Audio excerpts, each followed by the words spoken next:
നമുക്ക് വേദയുടെ വിക്രത്തിന്റെ ഇന്നത്തെ നല്ലൊരു കഥ കേട്ടാലോ? അങ്ങനെ ഇന്നത്തെ കഥയില് വിക്രത്തെയും കൂട്ടിക്കൊണ്ട് ക്ഷേത്രത്തിൽ നിന്ന് വേദ നേരെ പോകുന്ന ഒരു ടെക്സ്റ്റൈൽ ഷോപ്പിലേക്കാണ്. അവിടെ എത്തിക്കഴിഞ്ഞപ്പോഴത്തേനും വിക്രത്തോട് പറഞ്ഞു, ബാ വിക്രം എന്ന് പറയണം. ഇതെന്താ ഇവിടെ? അതൊക്കെ ഉണ്ട്, കയറി വാന്ന് പറഞ്ഞുകൊണ്ട് വിക്രത്തെ കൊണ്ട് അകത്തേക്ക് കയറി ചെന്നു. അതിനുശേഷം അവിടുത്തെ സ്റ്റാഫിനോട് പറഞ്ഞു, അത് ചേട്ടാ കറുത്ത കളർ ഷർട്ട് വേണമെന്ന് പറയാം. അപ്പോഴേക്കും ആ ചേട്ടൻ പറഞ്ഞു, ആ കറുത്ത കളർ ഞാൻ നോക്കട്ടെ എന്ന് പറയാണ്. വിക്രം ചോദിച്ചു, കറുത്ത കളർ ഷർട്ടോ? എനിക്കാണോ വേദേ? പിന്നല്ലാതെ വേറെ ആർക്ക് വേണ്ടി ഞാൻ വാങ്ങിക്കുന്നത്? വിക്രസ്വാമിക്ക് വേണ്ടി തന്നെയാ. എനിക്കതിൻ്റെ ആവശ്യമില്ല. പിന്നെ ആവശ്യമില്ലെന്ന് പറഞ്ഞിട്ട് കാര്യമൊന്നുമില്ല. മലയ്ക്ക് പോകാൻ മാല ഇടുന്നവരെ കൂടുതൽ കറുപ്പ് വസ്ത്രമാണ് ധരിക്കാറുള്ളത്. പണ്ടൊക്കെയാണെന്ന് പറഞ്ഞാൽ കറുത്ത മുണ്ടും ഒരു കറുത്ത തോർത്തും മാത്രമായിരുന്നു. ഇപ്പോഴല്ലേ ഷർട്ടൊക്കെ ഇട്ടുകൊണ്ട് നടക്കണേ. ഇതെല്ലാം വേദ പറഞ്ഞു കഴിഞ്ഞപ്പോൾ അവിടെ നിന്ന് സ്റ്റാഫ് പറഞ്ഞു, അത് ശരിയാ മോള് പറഞ്ഞത്, കറുപ്പ് വസ്ത്രമാണ് കൂടുതലായിട്ട് ആൾക്കാർ ധരിക്കണേന്ന് പറയണം. അങ്ങനെ അയാൾ എന്ത് ചെയ്തു, ഷർട്ടൊക്കെ എടുക്കുമ്പോഴത്തേക്കും ചോദിച്ചു, അല്ല സൈസ് എത്രയാ? 42 സ്ലിം ഫിറ്റ് എന്ന് പറയണം. അപ്പോഴേക്കും വിക്രം ചോദിച്ചു, സൈസൊക്കെ നിനക്കറിയായിരുന്നോ? പിന്നെ ഷർട്ട് കഴുകാൻ സമയത്ത് ഞാൻ അതൊക്കെ നോക്കാറുണ്ടെന്ന് പറഞ്ഞു. അങ്ങനെ 2-3 സെലക്ട് ചെയ്തു. അതിനുശേഷം വിക്രത്തോട് പറഞ്ഞു, ഇത് ഇഷ്ടപ്പെട്ടോ എന്ന് ചോദിക്കുക. ഇഷ്ടപ്പെട്ടെന്ന് പറഞ്ഞു. ആ സമയം ഇപ്പോഴത്തെ ട്രെൻഡിങ് മോഡലായ കറുപ്പ് ഷർട്ടിൽ അയ്യപ്പൻ്റെ പടമൊക്കെ ഉള്ളതുണ്ട്, ഇത് വേണമെന്ന് ചോദിക്കുക. അപ്പോഴേക്കും വേദ പറഞ്ഞു, ഇത് വേണ്ടാന്ന് പറഞ്ഞു. അങ്ങനെ ഷർട്ടൊക്കെ എടുത്ത് പണമൊക്കെ കൊടുത്ത് വേദ പുറത്തേക്ക് ഇറങ്ങി കഴിഞ്ഞപ്പോഴത്തേനും വിക്രം പറഞ്ഞു, അയ്യോ ഒരു കാര്യം ഞാൻ മറന്നുപോയി. എന്താ? ഇപ്പം തന്നെ വരാം, ഒരു 5 മിനിറ്റ് എന്ന് പറഞ്ഞിട്ട് വിക്രം പെട്ടെന്ന് അകത്തേക്ക് ഏറിപ്പോയി. കുറച്ച് കഴിഞ്ഞപ്പോൾ വിക്രം തിരിച്ചു വന്നു. അപ്പോൾ വേദയ്ക്ക് മനസ്സിലായില്ല എന്തിനാ പോയെന്ന്. വന്നു കഴിഞ്ഞപ്പോൾ വിക്രത്തിൻ്റെ കയ്യിൽ ഒരു കവറും ഉണ്ടായിരുന്നു. ഇതെന്താ വിക്രസ്വാമി ഇത്? അത് നിനക്കൊള്ളാന്ന് പറഞ്ഞ് കൊടുക്കണം. എനിക്കോ? എനിക്കെന്താ? തുറന്നു നോക്ക്. അങ്ങനെ വേദ തുറന്നു നോക്കിക്കഴിഞ്ഞപ്പോഴത്തേനും അതിനകത്ത് ഒരു വെള്ള സാരിയും പിന്നെ കോട്ട് തയ്ക്കാനുള്ള കറുത്ത തുണിയുമായിരുന്നു. വിക്രം ചോദിച്ചു, ഇഷ്ടപ്പെട്ടോ എന്ന് ചോദിക്കുക. വേദ പറഞ്ഞു, എനിക്കിഷ്ടപ്പെട്ടു, കോട്ട് തയ്ക്കാനുള്ള തുണിയാ അതെന്ന് പറഞ്ഞു. പിന്നീട് വേദ ചോദിച്ചു, അല്ല ഇതിപ്പോൾ ഈ വാങ്ങിത്തരാൻ എന്തുകൊണ്ടാണ് തോന്നിയത്? എന്നോടുള്ള ഇഷ്ടം കൊണ്ടാണോ? പിന്നെ മലയ്ക്ക് പോകാൻ മാലയിട്ട സമയത്തല്ലേ ഇഷ്ടക്കേടും ഒക്കെ നോക്കുന്നത്, അതുകൊണ്ടൊന്നുമല്ല. മുമ്പ് ഞാൻ തീരുമാനിച്ചിരുന്ന അന്ന് എനിക്ക് വാങ്ങിത്തരാൻ പറ്റിയില്ല, പക്ഷെ അതിനൊരു അവസരം കിട്ടിയത് ഇപ്പോഴാന്ന് പറയണം. വേദയൊന്ന് ചിരിച്ചു. എന്താ ചിരിക്കണേ? ഒന്നുമില്ല, വെറുതെ ചിരിച്ചാ. എങ്കിൽ കയറ് പോവാന്ന് പറയണ. അങ്ങനെ രണ്ടുപേരും കൂടെ തിരികെ വീട്ടിലേക്ക് പുറപ്പെടുവാണ്. ഈ സമയത്ത് കമല എന്ത് ചെയ്തു? വീട്ടിൽ അലമാരിക്കകത്ത് പോയി വള നോക്കുവാണ്. വിശ്വത്തിന് പണയം വെക്കാൻ കൊണ്ട് കൊടുക്കണം. അപ്പം വിശ്വത്തിന് കുറച്ച് മെഷീനും കാര്യങ്ങളൊക്കെ എടുക്കാനുണ്ട്. ഈ കയ്യും കൊണ്ടൊക്കെ പൊടിച്ചു വരച്ചും ഒക്കെ എത്ര നാളെന്ന് വെച്ചാൽ മുന്നോട്ട് പോകുന്നത്. കാരണം ഓർഡർ കൂടുന്നതനുസരിച്ച് അപ്പം സാധനങ്ങളൊക്കെ വേണ്ടി വരികയും ചെയ്യും. അപ്പോൾ എല്ലാം കൈ കൊണ്ടൊന്നും പൊടിക്കാനും ഇടിക്കാനൊന്നും പറ്റില്ലല്ലോ. അപ്പം മെഷീൻസ് ഉണ്ടാക്കി കുറച്ച് എളുപ്പമാണ്. അപ്പം മാഷാണ് പറഞ്ഞത്, അങ്ങനെയാണെങ്കിൽ കമലയുടെ വള പണയം വെച്ച് പൈസ കൊടുക്കാമെന്നൊക്കെ. അങ്ങനെ അലമാരിക്കകത്ത് വന്ന് നോക്കിക്കഴിഞ്ഞപ്പോഴത്തേനും വള കാണുന്നില്ല. കമല അരിച്ചു വരയ്ക്ക് നോയിട്ട് കണ്ടില്ല. മാഷെന്ന് പറഞ്ഞ് വിളിച്ചു. മാഷ അങ്ങോട്ടേക്ക് വന്നു. എന്താ കമലെ? അതെ, അലമാരിക്കകത്ത് വെച്ച് വള കാണുന്നില്ല. വള കാണുന്നില്ലെന്നോ? നീ അത് മൊത്തം നോക്ക്, അലമാരി നോക്ക്. ഞാനിവിടെ എല്ലാം നോക്കിയെന്ന് പറയണം. അപ്പോഴേക്കും നന്ദിനി അങ്ങോട്ട് വന്നു. എന്താമ്മേ? അതെ, ഇവിടെ വെച്ചെൻ്റെ വള കാണുന്നില്ലെന്ന് പറയണം. വള കാണുന്നില്ലേ? അപ്പോഴേക്കും മാഷ് പറഞ്ഞു, അങ്ങനെയാണെങ്കിൽ നമ്മുടെ മക്കളെയും മരുമക്കളെയൊക്കെ നോക്കിയാൽ മതി, അവരായിരിക്കും ഇതിൻ്റെ പിന്നിൽ. പുറത്തുനിന്ന് ആരെങ്കിലും ഇവിടെ വന്നിട്ടില്ലോ, ആരും എടുക്കാനും പോകുന്നില്ല എന്ന് പറഞ്ഞു. ഇത് കേട്ടതും നന്ദിനി പറഞ്ഞു, ആഹാ കൊള്ളാലോ, അപ്പം ഈ വീട്ടിലുള്ളവരാണോ കള്ളനാന്ന് പറയണേ? ഇത് കേട്ടപ്പം മാഷ് പറഞ്ഞു, അതെ, പിന്നല്ലാതെ ആരാ? ഒരു കാര്യം ചെയ്യാം, എല്ലാവരെയും കൂടി വിളിക്കാൻ പറയണം. അപ്പോഴേക്കും കമല പറഞ്ഞു, വിക്രം വേദ ഇവിടെ ഇല്ല, അവർ ക്ഷേത്രത്തിൽ പോയേക്കുക. അല്ല, വിശ്വവും ശ്രീജയും വിനായകനൊക്കെ ഇല്ല, അവരെ അങ്ങോട്ട് വിളിക്കാൻ പറഞ്ഞു. അപ്പോഴേക്കും നന്ദിനി അങ്ങോട്ട് പോകാൻ തുടങ്ങുകയാണ്. അല്ല, നീ എങ്ങോട്ടാ പോന്നെ? അവരെ വിളിക്കാനായിട്ട്. അത് കമല വിളിച്ചോളും. എന്നാലും വെച്ചാ ഞാൻ ഇപ്പം തന്നെ വരാമെന്നും പറഞ്ഞ് നന്ദിനി മുറിയിലേക്ക് പോയി. ആ സമയം കമലയോട് മാഷ് പറഞ്ഞ് ചെല്ലാൻ പറയണം. അതെന്തിനാ മാഷെ ചെല്ലുന്നേ? അവരുടെ കൂടെ അവരുടെ പിന്നാലെ പോയിട്ടുണ്ട്, അവർക്ക് സംശയം തോന്നില്ലേ? കമലെ, ഇവിടെ നമ്മൾ സംശയം അതൊന്നും അതിനെക്കുറിച്ച് ചിന്തിക്കുക പോലും വേണ്ട. വള കണ്ടെത്തുകയാണ്, അതാണിപ്പം നമ്മുടെ പ്രധാന ലക്ഷ്യം, അറിയാലോ. ആ സമയം നന്ദിനി മുറിയിലേക്ക് പോയിട്ട് അലമാരിയൊക്കെ അരിച്ചു പെറുക്കുവാണ്. അവിടെ നോക്കിയിട്ട് കാണുന്നില്ല. ഒരുപക്ഷെ ഇനി വിനായകനെങ്ങാനും എടുത്ത് ഒളിപ്പിച്ച് അലമാരിക്കകത്ത് വെച്ചോട്ടണമെന്ന് അറിയാൻ വേണ്ട അവിടെ എല്ലാം നോക്കുന്നത്. പക്ഷെ അവിടെ ഒന്നും കണ്ടില്ല. ആശ്വാസമായി, രക്ഷപ്പെട്ടു. വിനയേട്ടൻ എടുത്തിട്ടില്ല. ഇനിയിപ്പോൾ ധൈര്യമായിട്ട് പോയി നിൽക്കാം എന്നൊരു ചിന്തയായിരുന്നു നന്ദിനിയുടെ മനസ്സിൽ. അപ്പോഴേക്കും കമല വിളിക്കുന്നുണ്ട്, നന്ദിനി നീ അവിടെ എന്തെടുക്കുക? ദേ ഞാൻ വരുന്നമ്മയെന്നൊക്കെ പറഞ്ഞു. അങ്ങനെ നന്ദിനി അങ്ങോട്ട് വന്നു. ഇത്തിരി കഴിഞ്ഞപ്പോൾ മാഷിൻ്റെ അടുത്തേക്ക് എല്ലാവരും കൂടെ, വിശ്വവും ശ്രീജ അവരെല്ലാവരും കൂടെ വന്നു. ആ സമയം വള മോഷണം പോയ കാര്യങ്ങളൊക്കെ പറയണം. എല്ലാം കേട്ട് കഴിഞ്ഞപ്പോഴത്തേനും വിശ്വം പറഞ്ഞു, അല്ല അതാരെടുത്തോണ്ട് പോയതാ? ആരെടുത്തോണ്ട് പോയതാന്ന് അറിയത്തില്ല. ഈ വീട്ടിൽ തന്നെയുള്ള ഒരാളെ എടുത്തിരിക്കുന്നത്. അച്ഛൻ പറഞ്ഞു അങ്ങനെയാണ് അത് കണ്ടുപിടിക്കണമല്ലോ എന്ന് പറഞ്ഞു.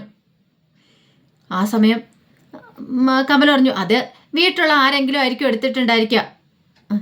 ആ അങ്ങനെയാണൊരു കാര്യം ചെയ്യുക, എല്ലായിടത്തും ഒന്ന് നോക്കാന്നൊക്കെ വിശ പറഞ്ഞു. ആ നോക്കാം, അതിനിപ്പോൾ എന്താ, ഞങ്ങളുടെ മുറിയും കയറി നോക്കിക്കോളാന്നൊക്കെ നന്ദിനി പറയാണ്.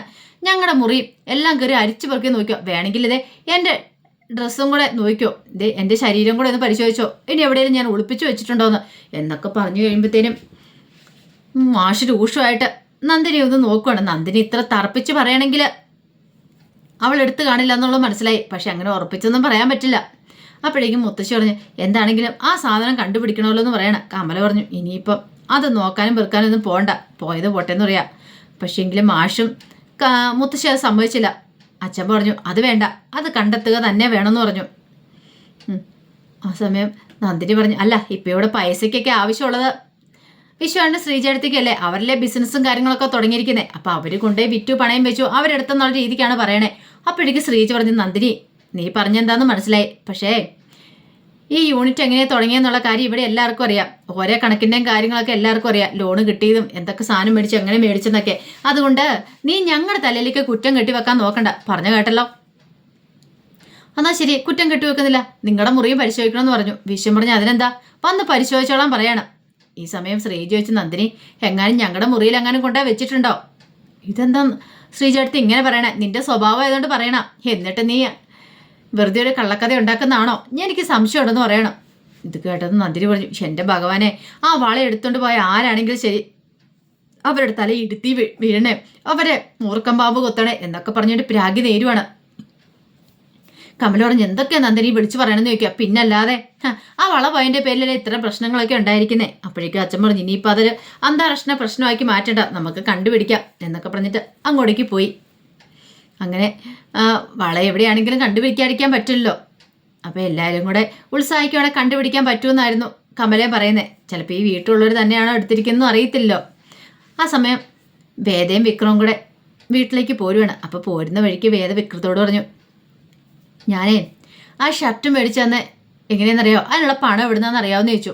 അപ്പോഴേക്കും വിക്രമൻ നിൻ്റെയിലുണ്ടായിരുന്ന പൈസ അതൊന്നും അല്ല, പിന്നെയോ എന്നാ നിന്റെ അച്ഛൻ തന്ന പൈസയും കൊണ്ടായിരിക്കും, നിന്റെ അച്ഛൻ്റെ ആയിരിക്കും എന്ന് പറയണേ. ദേ എൻ്റെ അച്ഛനെ പറഞ്ഞാണ്ടല്ലോ. അയ്യോ അച്ഛനെ പറഞ്ഞല്ല, അച്ഛൻ തന്ന പൈസയ്ക്ക് കൊണ്ട് മേടിച്ചാന്ന് ഞാൻ പറഞ്ഞ. അച്ഛൻ തന്ന പൈസ കൊണ്ട് വാങ്ങിച്ചൊന്നുമല്ല, പിന്നെയോ ഇതെനിക്ക് ഫീസായിട്ട് കിട്ടിയതാ. ഫീസായിട്ടോ? അതെ, ശ്രീനിവാസനെതിരെ വക്കാലത്ത് ഏറ്റെടുത്ത് കഴിഞ്ഞപ്പോഴത്തേനും ശ്രീധരൻ സാറ് തന്ന പൈസയാന്ന് പറയണു. ഒരു നിമിഷം വിക്രം ഞെട്ടിപ്പോയി, ബൈക്ക് പെട്ടെന്ന് നിർത്തി.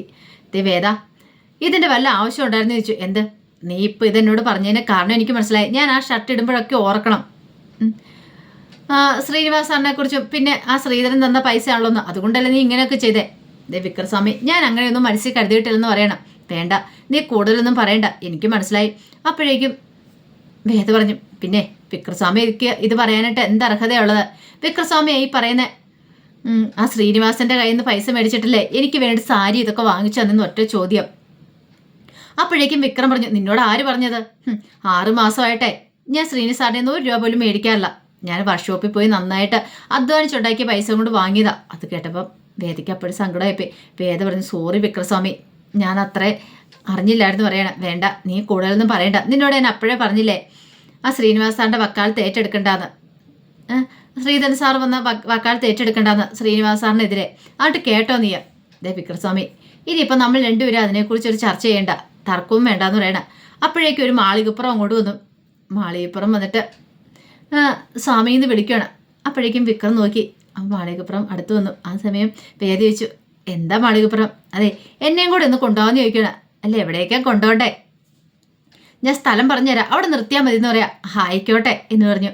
അങ്ങനെ അവളെ നടുക്ക് വെച്ച് അങ്ങോട്ട് പോരുവാണ്. പോരുന്ന സമയത്ത് വേദി ചോദിച്ചു അല്ല മോളിത് എവിടെ പോയതാ? ക്ഷേത്രത്തിൽ പോയതാ.